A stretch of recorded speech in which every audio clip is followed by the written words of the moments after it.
Au cœur d'une interview sur ICI Radio-Canada Télé, la chanteuse Isabelle Boulay dévoile les détails intimes de sa rencontre avec Éric Dupond-Moretti, ministre de la Justice.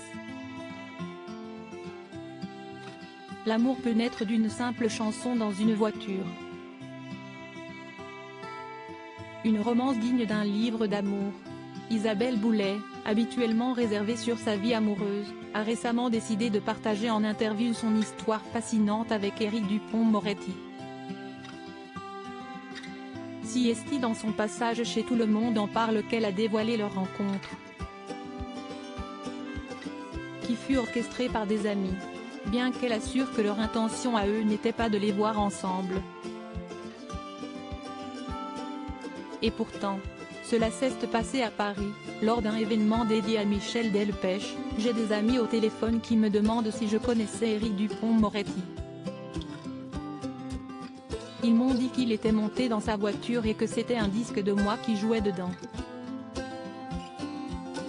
Il s'agit d'Alain Lanty, un proche compositeur, et Jean-Valère Albertini, le directeur de son label musical.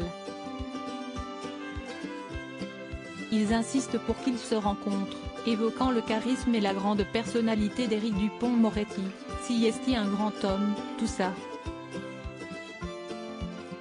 Le rendez-vous était pris, on s'est retrouvés dans un restaurant à Paris, rue de l'Arbre Sec.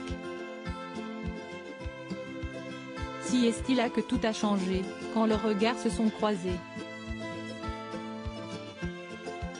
À la question d'un possible coup de foudre, la réponse de la chanteuse se fait claire: je pense que oui.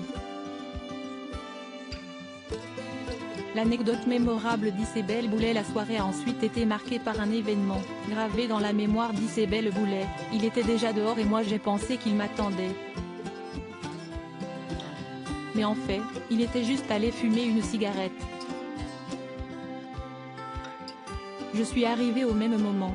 Ce n'est pas la seule anecdote qui l'a amusé concernant sa musique. Le soir de leur rencontre, le disque de la chanteuse était coincé dans la voiture d'Éric Dupond-Moretti, le forçant ainsi à l'écouter continuellement.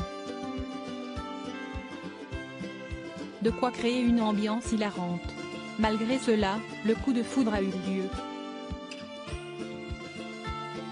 Il faut dire qu'elle a aussi été charmée par un article dédié à l'avocat, paru dans le Journal du Dimanche en 2014, intitulé En rage et noir.